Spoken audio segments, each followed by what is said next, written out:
Саламатсыңарбы балдар?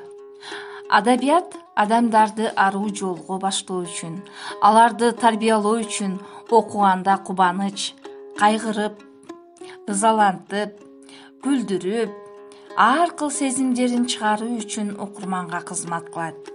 Мына ушундай адабиятка берилип, жан дүйнөсүн байыткан үчүн аалам аралаган чыгармалар жаралган. Мына ошондуктан көркөм чыгармаларды көп окуп, жан дүйнө азыгын алууга ар дайым аракет жасагыла. Балдар, бүгүн биз кыргыз адабияты сабагынан данышман акын Барпы Алыкуловдун өмүрү жана чыгармачылыгы менен таанышабыз.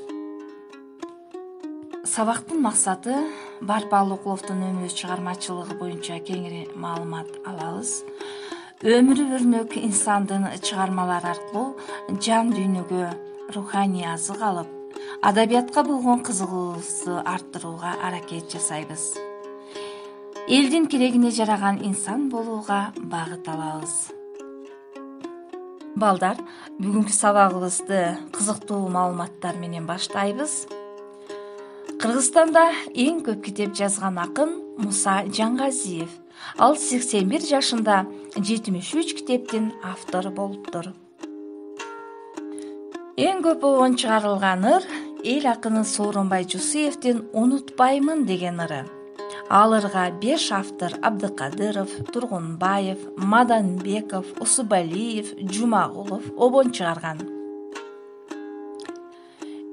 Эң көп псевдоним жашырын аты бар акын Рамис Рыскулов. Өзүнүн айтуусу боюнча 500дөн ашык псевдоними бар. 6 ат менен басма сөзгө чыккан. Эркектин ролун аткаргандыгы үчүн деген сыйлыкты эң көп алган бирден бир актер Сүймөнкул Чокморов. Ал бул наамды 6 жолу алган. Көзү тирүүсүндө эң көп небере чөбөрөлүү болгон адам Курманжан Датка. Датканын көзү өткөн учурда ал 96 жаш болгон.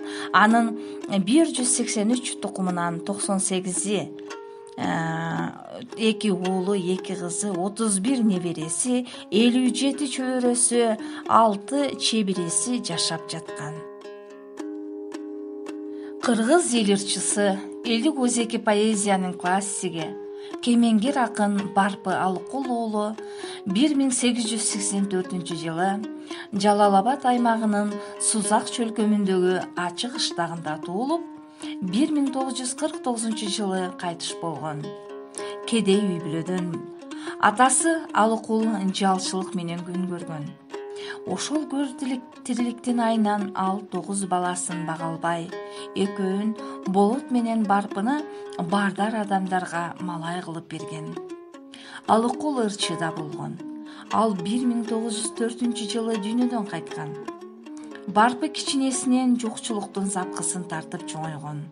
1915 жылы ал улуу акын Токтогулга атайы барып жолугуп, андан таалим алган. Улуу акын анын өнөрүн жогору баалап ат мингизген.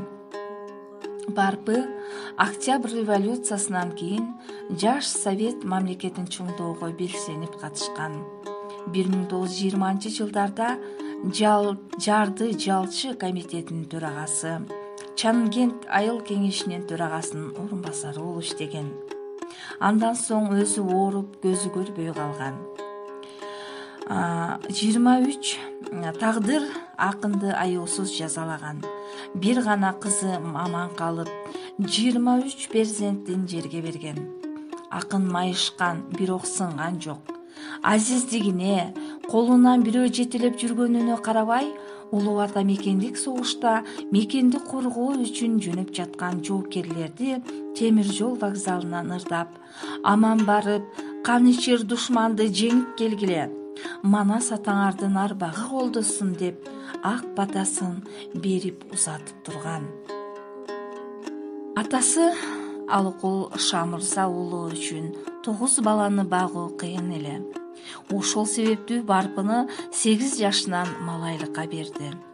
Бала колдон колго өттү. Назарбайдан Талгатка, андан Мадалы ажыга, кайрадан Назарбайга эч кимиси ырайым кылган жок. Баары залим, ач көз, таш боор, алдамчы. Байлыктын артынан эт бетинен кулагандар. Чычкандай баланы жумшай берди. Бир күнү мындай окуя болду. Назарбайдын акысын алган бир кара башыл эчкиси бар эле.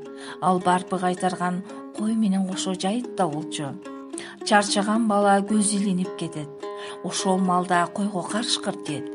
Кашабаңдын тишине дыркыратып үрккөн 1000 койдун бири урунбай баягы акыга алган эчки илинет.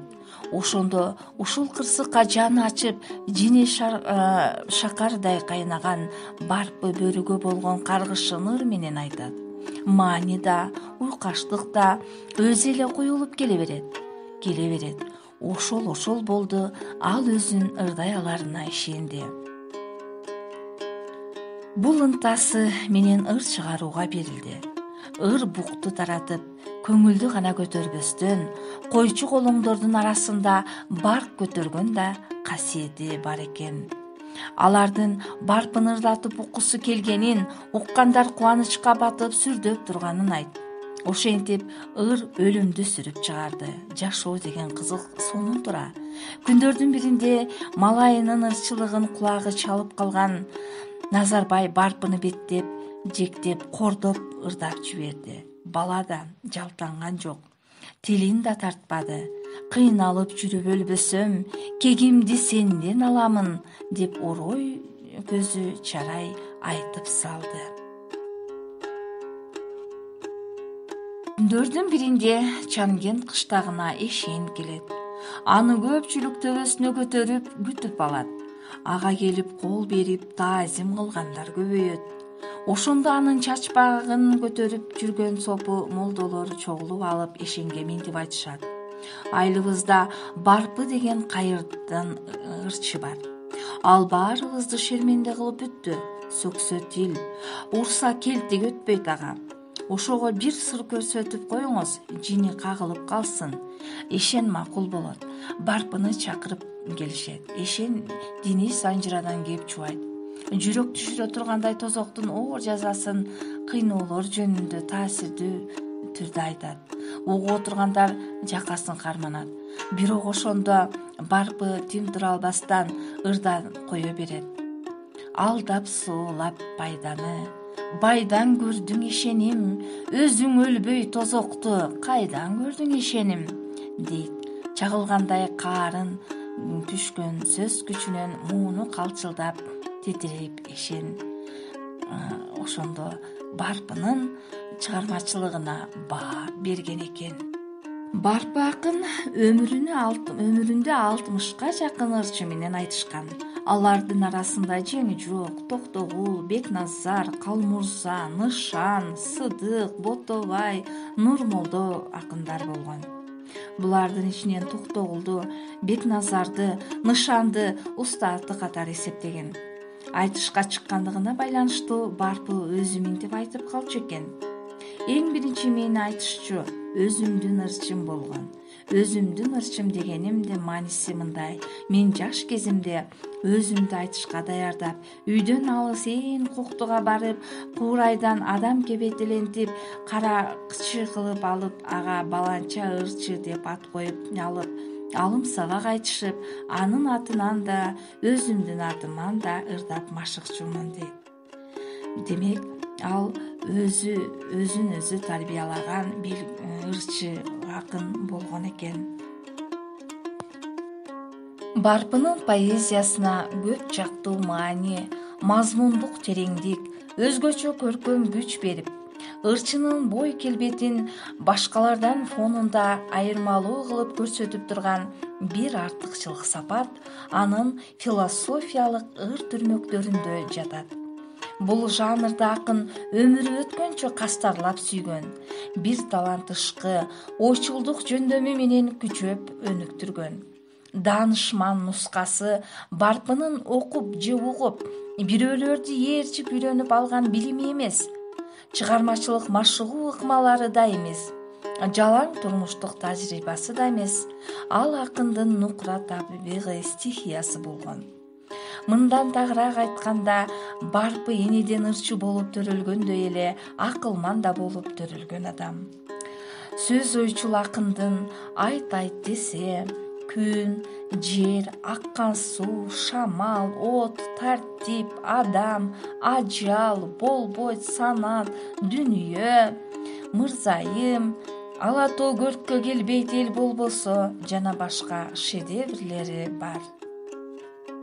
Мына ошондой залкар акындын ажайып чыгармалары кыргыз элинде азыркы мезгилге чейин адабиятта сакталып келет. Азыр балдар, ала тоо көрккө келбейт эл болбосо деген Барпы Алыкуловдун ырына көңүл бурсак.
Барпынын Гүл кыздар, Аксаткын менен Кулмырза дастаны, Мөлмөлүм, Буракчан, Мырзайым, Тартип, Ала тоо көрккө келбейт эл болбосо, Шамал, Көз, Дүнүйө, Ынтымак жана башка көптөгөн ырлар бар. Айрым ырларына токтолсок балдар. Мисалы, ынтымагы бар элдин таалайы багы ачылат. Ынтымагы жок элдин тапканы бекер чачылат. Ынтымактуу эл болсо душманга тийген ок болот. Ынтымактуу биригет, ынтымаксыз бөлүнөт. Карагылачы балдар, бул ырда эмне деген маани, эмне деген идея жатат. Сөздүк менен иштөө. Балдар, Барпы Алыкуловдун өмүрү жана чыгармачылыгы боюнча өтүлгөн темада кездешкен айрым сөздөрдүн мааниси менен таанышабыз. Жегде эркектин сырткы көйнөгү. Шедевр искусствонун, адабияттын эң мыкты ийгилиги болуп саналган артыкчылыгы менен айырмаланган чыгарма. Адабий олимп, адабий чыгармачылыктын бийиктиги же туу чокусу. Кыргыз адабиятынын өкүлдөрү Барпы Алыкулов жөнүндө. Кыргыздан чыккан барпырчы, кыйланы жеңген алпырчы. Байдылда Сарнобаев. Жарышка түссө жел менен, жаактуу пенде жеңбеген. Усмонкул. Кыргыз адабиятынын классиги, булбулдай таңшыган ырчы. Темиркул Үмөталиев. Жылдар өткөн сайын Барпы мунарасынын ажары ачылат. Түгүлбай Сыдыкбеков. Бүгүнкү сабакта Барпы Алыкуловдун өмүрү жана чыгармачылыгы боюнча түшүнүк алдык. Эми мына ошол өмүрү жана чыгармачылыгы боюнча төмөнкү таблицаны толтурабыз. Билдим, билчүмүн, билгим келет.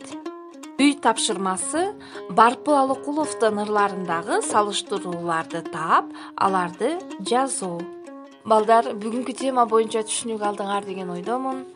Көңүл бурганыңар үчүн чоң рахмат. Саламатта болгула.